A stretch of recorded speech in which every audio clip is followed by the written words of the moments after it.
Kumusta? Ako po si Dr. Jose Reyes, isang board-certified na urologist at espesyalista sa kalusugan ng mga kalalakihan.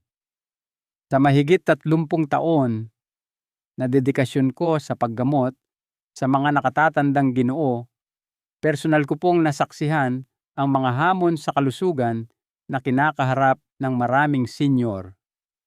Alam nyo ba na ang pagpapabaya sa isang simpleng ugali ay maaaring doblehin ang inyong panganib sa erectile dysfunction paglampas ng edad 60, madalas nang hindi nyo namamalayan? Araw-araw, libu-libong nakatatandang lalaki ang tahimik na nakararanas ng pagbaba ng sensitibidad, lakas at kumpiyansa.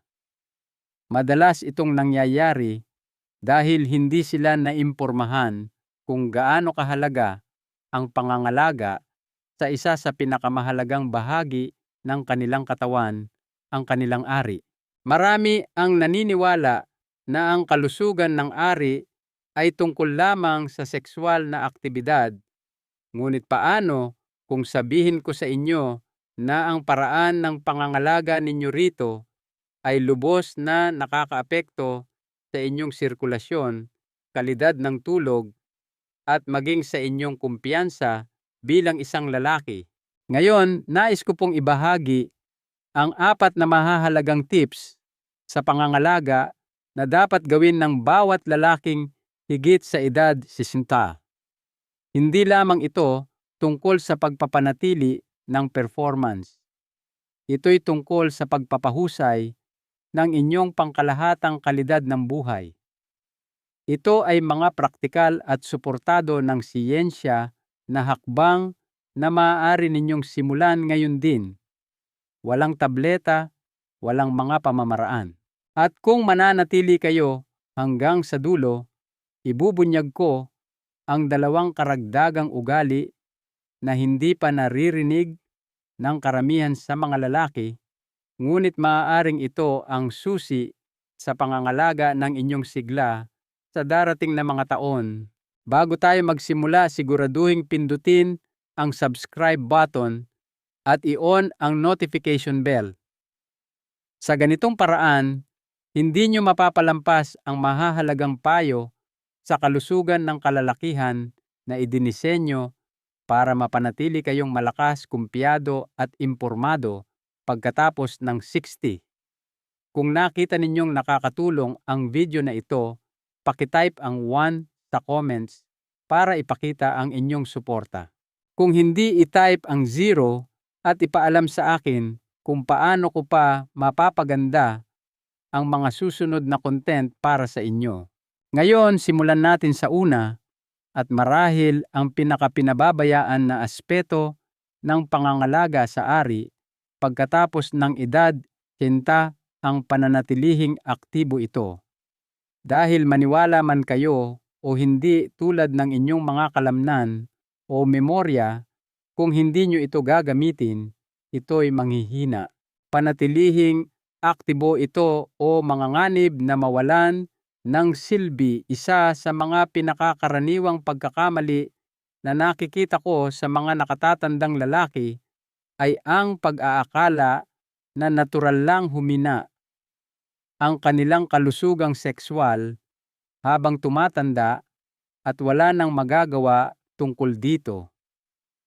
Iyan po ay hindi totoo. Ang tunay na issue madalas ay hindi ang pagtanda mismo kundi ang kakulangan sa paggamit nito. Tulad ng inyong mga kalamnan sa binti na manghihina, kung titigil kayo sa paglalakad ang inyong ari, ay maaaring mawalan ng lakas, fleksibilidad at sensitibidad kung hindi ito regular na nasisigla. Hindi lamang po pakikipagtalik ang tinutukoy ko. Tinutukoy ko ang pagpapanatili ng daloy ng dugo, pagtiyak ng sapat na oxygenation at pananatiling malusog at tumutugon ang tissue nito. Nakagamot na ako ng mga lalaking nasa edad 70s at kahit 80s na bigo dahil sa biglaang pagbabago sa kanilang performance. Kadalasan, ang pinag-uugatan nito ay hindi nila namamalayan na natigil na pala nila ang pagbibigay pansin sa bahaging ito ng kanilang katawan. Ang katotohanan, kung hindi ninyo mapapanatili ang regular na erections sa pamamagitan man ng intimasya, banayad na self-stimulation, o kahit paggamit ng mga non-invasive na kagamitan tulad ng vacuum erection device, nanganganib kayong mawala ang mahalagang elastisidad at paggana ng maselang organ na ito. Ang erections ay hindi lamang para sa kasiyahan.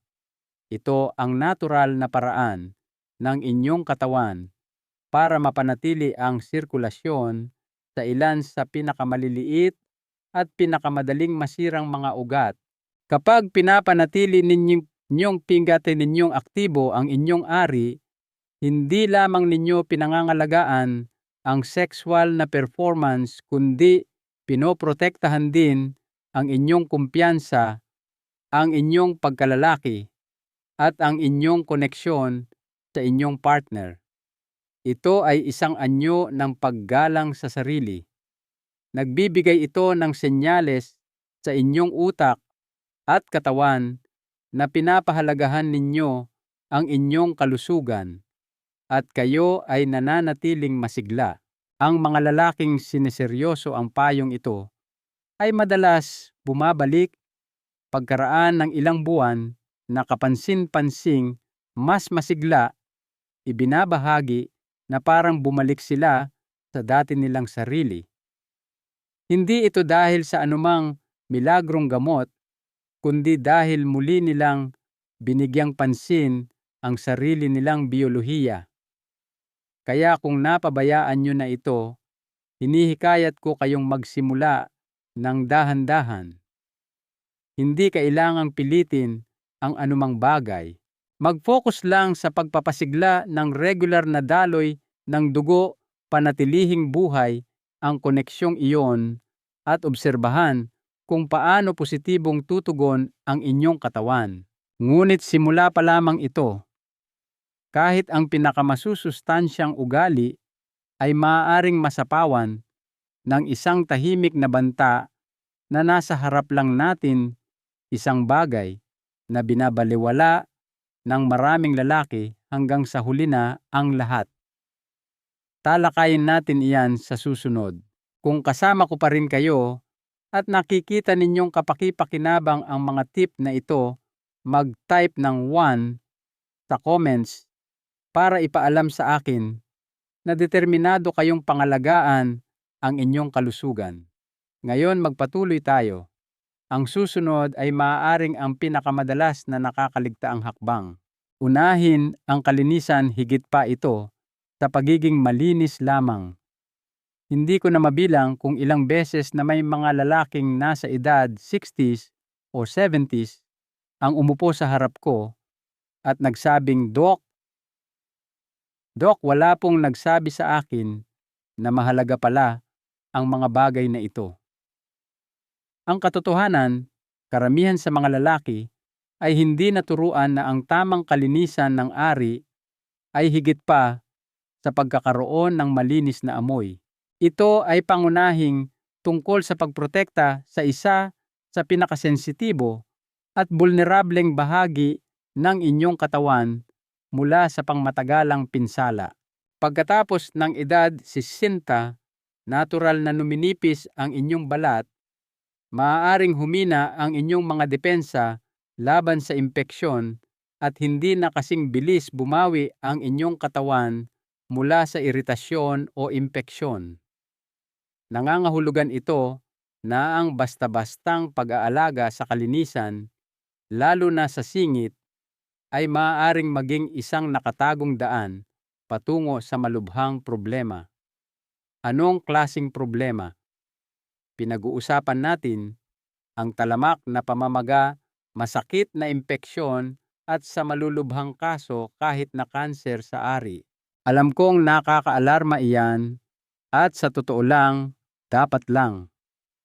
Ang hindi tamang kalinisan ay isang malaking salik na nag-aambag sa kanser sa ari sa mga nakatatandang lalaki. Kapag naipon ang pawis, mga patay na selula ng balat at natural na langis, lalo na sa ilalim ng foreskin, kung hindi tuli lumilikha ito ng perpektong kapaligiran para dumami ang bakterya at fungi. Maaaring hindi nyo ito mapansin, sa simula marahil ay bahagyang pamumula o iritasyon lamang. Gayunpaman, sa paglipas ng panahon, ang maliliit na isyung ito ay maaaring lumala at maging mas mapanganib. Sa kabutihang palad, ang solusyon ay simple at epektibo, ang araw-araw na paghuhugas gamit ang banayad at walang pabangong sabon tulad ng glycerin-based na sabon ay maaaring maprotektahan ang inyong balat, mapanatili ang natural nitong balanse ng bakterya at makontrol ang pamamaga. Laging tuyuing mabuti ang lugar, lalo na pagkatapos maligo o ng sexual na aktibidad. Kung kayo ay sexual na aktibo, ugaliing maghugas pagkatapos. Bakit ang kapaligiran sa ari ng babae ay may ibang pH balance at ang paghahalo nito sa inyo ng hindi naglilinis ay maaaring makagambala sa natural na depensa ng inyong katawan? Ang mga pagbabagong ito ay madalas hindi napapansin, ngunit maaaring tahimik na sumisira sa maselang balanse na inaasahan ng inyong katawan. Kapag inuunan ninyo ang kalinisan, hindi lamang ninyo pinangangalagaan ang inyong pisikal na kalusugan, ibinabalik din ninyo ang kumpiyansa. Mayroong malalim na nakakapagpalakas ng loob sa kaalaman na ang inyong katawan ay malinis, malusog at naalagaang mabuti. Ito ay isang tahimik na gawa ng paggalang sa sarili na positibong nakakaapekto sa inyong pakiramdam at kung paano nyo ipinapakita ang inyong sarili sa mga relasyon. Gayunpaman, kahit na ang pinakamaingat na pinananatiling katawan ay maaaring mabiktima ng isang pagkakamali na hindi namamalayan ng maraming lalaki hanggang sa ito'y humantong sa hindi inaasahan at posibleng masakit na mga kahihinatnan. Iyan ang ating aalamin sa susunod.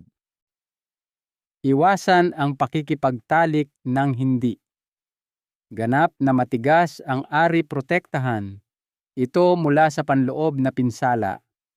Ito ay isa sa mga aral na natututunan ng napakaraming lalaki sa mahirap na paraan, madalas pagkatapos ng mangyari ang pinsala. Nagkaroon ako ng mga nakatatandang pasyente na bumisita sa aking opisina na nag-aalala tungkol sa pagkabaluktot ng kanilang ari na hindi nila napansin dati o nakakaranas ng discomfort habang nakikipagtalik na hindi nila maipaliwanag. Pagkatapos ng masusing pagsusuri, ang sanhi ay madalas na nag-uugat sa isang bagay na nakakagulat na karaniwan, ngunit bihirang talakayin ang pakikipagtalik habang bahagya lamang ang tigas ng ari. Kita nyo, ang ari na hindi ganap na matigas ay vulnerable sa istruktura. Ang tissue ay nasa kalagayan sa pagitan ng malambot at matigas. Kapag nagkaroon ng presyon o pagbaluktot sa ganitong estado, lalo na habang pumapasok ito, ay madaling mapinsala ng tinatawag nating microtraumas. Ito ay maliliit na panloob na pinsala na hindi nyo nakikita at madalas ay hindi nyo man lang nararamdaman sa sandaling iyon. Gayunpaman, sa paglipas ng panahon, ito'y naiipon. Ang resulta nitong scar tissue ay maaaring humantong sa Peyronie's disease, isang kondisyon na nailalarawan sa pagkakaroon ng kurbada sa ari, pananakit, at sa ilang mga kaso, ginagawang mahirap o imposible ang pakikipagtalik. Karamihan sa mga lalaki ay hindi namamalayan na nangyayari ito dahil unti-unti ang mga pagbabago. Maaaring magsimula ito ng banayad kaunting kabawasan sa tigas dito bahagyang kurbada na nabubuo doon. Ngunit kapag kayo ay higit na sa asamto, ang kakayahan ng inyong katawan na maghilom ay hindi na tulad ng dati. Ang maaaring maliit na isyu lamang noong edad 30 ay maaaring maging malaking problema sa huling bahagi ng buhay. Kaya't idinidiin ko ito sa aking mga pasyente, pakinggan ang inyong katawan. Huwag madaliin ang sandali. Kung hindi pa kayo ganap na handa pisikal man o emosyonal, okay lang na maghintay, huminga at hayaang makahabol ang inyong katawan. Walang hindi pagkalalaki sa pagiging mahinahon. Sa katunayan, ito ay tanda ng karunungan. Wala ring masama sa paggamit ng tulong kung kinakailangan. Ang lubrikasyon ay maaaring makabawas sa pagkiskis at puwersa, at ang bukas na komunikasyon sa inyong partner tungkol sa kung ano ang komportable at tama ay makakaiwas sa mga sitwasyon na maaaring humantong sa pinsala. Ang intimasya pagkatapos ng edad 60 ay dapat mas nakatuon sa koneksyon kaysa sa performance. Ang paglapit dito ng may pag-iingat ay ginagawa itong mas ligtas, mas mayaman at higit na kasiyasiya. Ngunit ay kahit naiwasan ninyo ang karaniwang pagkakamaling ito, may isa pang nakatagong panganib na tahimik na nakakaapekto sa inyong lakas, hindi pisikal kundi mental. Ito ay isang modernong ugali na banayad na binabago kung paano nauugnay ang mga lalaki sa kanilang sariling mga pagnanasa, at mahalagang suriin natin ito sa susunod. Kung nanonood pa rin kayo at tumatatak sa inyo ang mga pananaw na ito, mag-type ng 1 sa comments para ipaalam sa akin na kayo'y nakikibahagi. Ngayon, lumipat tayo sa ika-4 na punto. Ito ay maaaring tahimik na nakakaapekto sa inyong kumpiyansa ng higit sa inyong inaakala. Limitahan ang paggamit ng pornografiya. Muling buuin ang tunay na koneksyon. Maaaring ito ay isang sensitibong paksa, ngunit ito ay isa na kailangang talakayin lalo na sa mga lalaking higit sa edad 60. Nakausap ko na ang hindi mabilang na mga lalaki na tahimik na umamin na mas marami silang oras na ginugugol sa panonood ng adult content kaysa sa kanilang intensyon, at madalas silang hindi komportable tungkol dito. Maaari nilang sabihin ang mga bagay tulad ng mas madali kasi o nakakatulong ito sa akin na makapag-relax. Ngunit ang hindi nila laging napapansin ay kung paano ang ugaling ito sa paglipas ng panahon ay maaaring sumira sa mismong pundasyon ng kanilang kalusugang sekswal at sa kanilang kakayahang makipag-ugnayan ng tunay sa iba. Habang tayo ay tumatanda, nagbabago ang ating utak at katawan.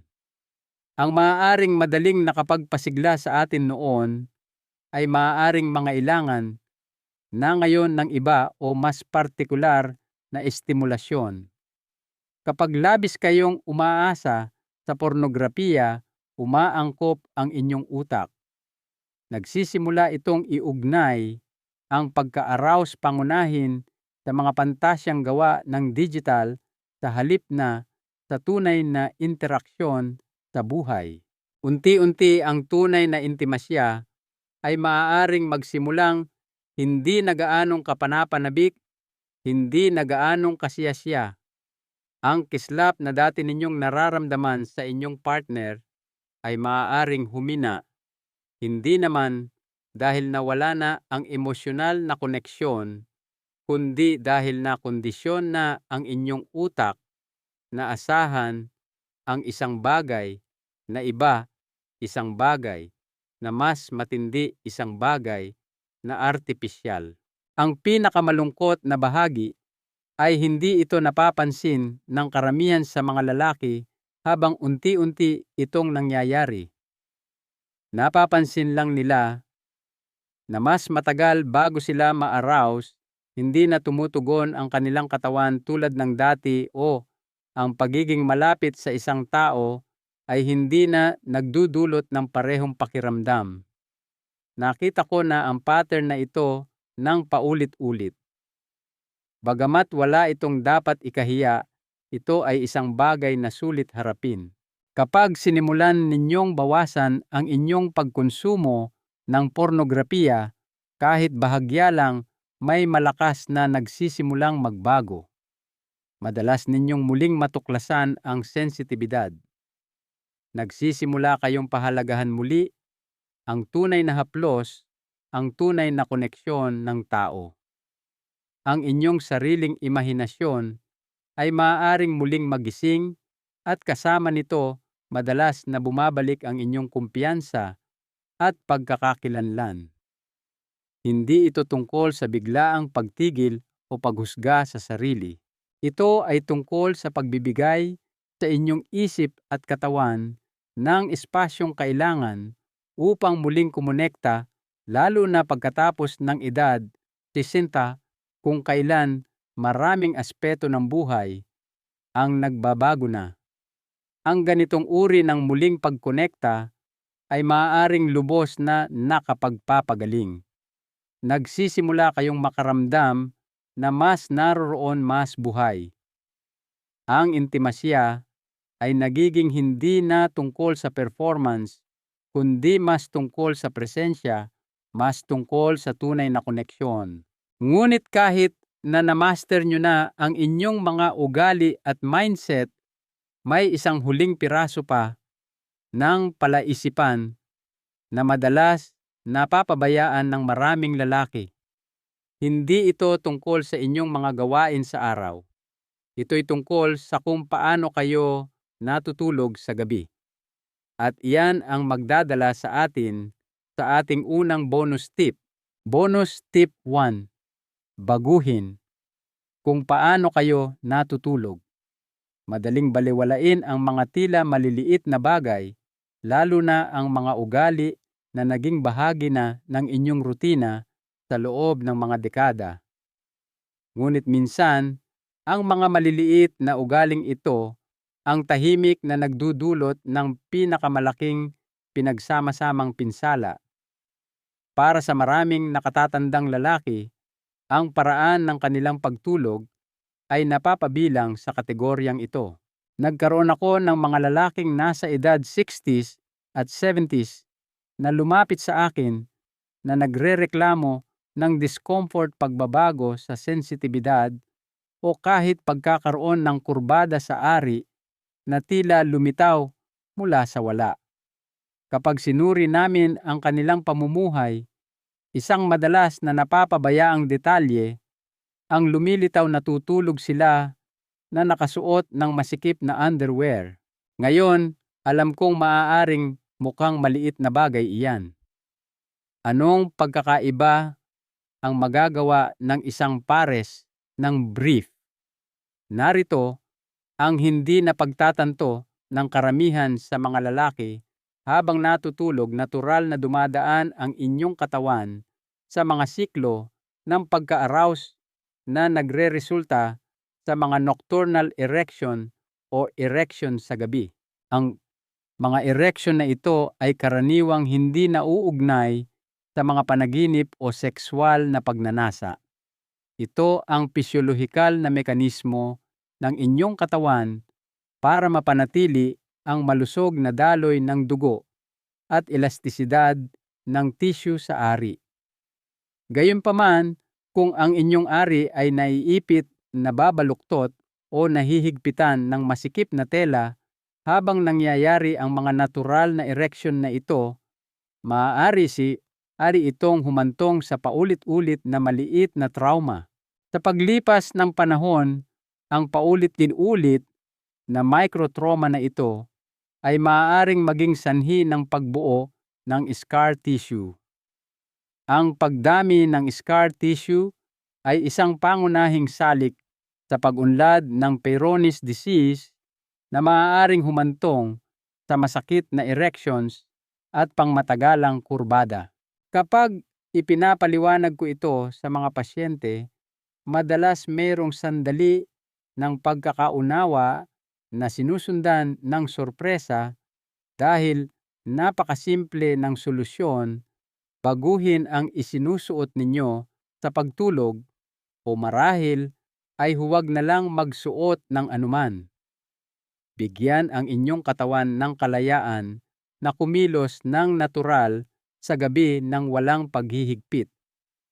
Hayaang mangyari ang mahahalagang nocturnal erection na iyon ng walang sagabal.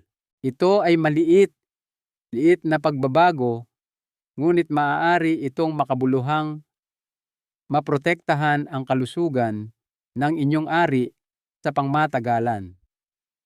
Bukod dito, maraming lalaki ang nag-uulat na mas mahimbing ang kanilang tulog sa ganitong paraan, mas kaunting paggalaw-galaw, mas kaunting discomfort na nagre-resulta sa mas mapayapang gabi. Ito ay isang anyo ng pangangalaga sa sarili na bihirang talakayin, ngunit kapag sinubukan nyo ito, maaaring magtaka kayo kung bakit hindi nyo ito ginawa ng mas maaga. Ngunit kahit na na-optimize nyo na kung paano kayo natutulog, mayroon pa ring isang huling tip na nag-uugnay sa lahat. Nakakaapekto ito sa bawat bahagi ng inyong katawan, kabilang ang inyong kalusugang sexual. Hindi ito tungkol sa isang partikular na rutina o produkto. Ito'y tungkol sa inyong buong pamumuhay. Maniwala kayo sa akin, ang susunod na ito ay maaaring ang pinakamakapangyarihan sa lahat. Bonus tip 2. Ang inyong pamumuhay, ang ugat ng kalusugang sexual. Idiniin ko na ito sa hindi mabilang na mga pasyente sa loob ng maraming taon at uulitin ko ito dahil ito ay napakahalaga. Hindi ninyo maaaring ihiwalay ang inyong kalusugang sexual sa inyong pangkalahatang kalusugan at pamumuhay. Lahat ito ay magkakaugnay. Nakakita ako ng mga lalaking sumubok ng bawat supplement na magagamit humabol sa mga diumano'y milagrong lunas at sumailalim pa sa mga invasive na pamamaraan. Ngunit patuloy nilang binabaliwala ang pinakamabisang gamot na madaling magagamit nila, ang kanilang pang-araw-araw na mga ugali. Ang katotohanan, pagkatapos ng edad 60, ang inyong pamumuhay ay hindi lamang isang background factor. Ito ang nagiging mismong pundasyon para sa lahat, lalo na sa inyong kakayahang makaramdam na malakas, masigla at konektado. Ang ari ay pangunahing isang vascular organ. Nangangahulugan ito na ang paggana nito ay lubos na nakasalalay sa malusog na daloy ng dugo. Kadalasan ang mga pinakaunang senyales ng mahinang sirkulasyon ay dito nagpapakita minsan bago pa man maging halata ang mga issue sa cardiovascular sa puso o utak. Iyan ang dahilan kung bakit ang erectile dysfunction ay hindi lamang tungkol sa sex. Madalas itong nagsisilbing maagang babala ng isang mas malalim at sistematikong problema. Ang hindi masustansyang pagkain, kakulangan sa pisikal na aktibidad, labis na pag-inom ng alak, talamak na stress, at maraming taon ng paninigarilyo, lahat ng mga salik na ito ay unti-unting sumisira sa inyong vascular system, pinakikitid ang mga ugat, at pinahihina ang paggana, madalas ng walang malinaw na sintomas hanggang sa magkaroon na ng malaking pinsala. Ngunit narito ang bahagi na laging nagbibigay sa akin ng pag-asa. Karamihan dito ay madalas na nababago o kahit papaano ay namamahalaan. Nasaksihan ko ang mga lalaking nasa edad 70s na lubos na napabuti ang kanilang kalusugang sekswal sa pamamagitan lamang ng pagbabago ng kanilang pamumuhay. Hindi ito nangangailangan ng perpeksyon, nangangailangan ito ng pagiging tuloy-tuloy. Maglakad araw-araw kahit sa paligid lang ng block, mag-focus sa pagkain ng totoong pagkain, sariwang gulay, masusustansyang taba, walang taba na protina. Manatiling hydrated. Unahin ang kalidad ng tulog. Magsanay ng malalim na paghinga o iba pang mga teknik sa pagbabawas ng stress. Bitawan ang mga nakalalasong ugali at relasyon. At higit sa lahat, maniwala na ang inyong katawan ay mayroon pa ring kakayahang gumana ng maayos. Kailangan lang nitong makipagtulungan kayo rito. Kapag tinatrato ninyo ang inyong pamumuhay bilang gamot, lahat ng iba pa ay may posibilidad na bumuti ang inyong antas ng enerhiya, ang inyong mood, ang inyong intimasya, ang inyong kumpiyansa. Hihinto kayo sa pakiramdam na lumiliit ang buhay at magsisimula kayong mapagtanto na marami pa kayong buhay na dapat yakapin. Ngayon, kung sinundan nyo ako hanggang dito, nagawa nyo na ang mahalagang unang hakbang, kamalayan. Ngunit huwag huminto rito. Sa ilang sandali lang pagsasama-samahin ko ang lahat ng ating napag-usapan sa isang panghuling mensahe.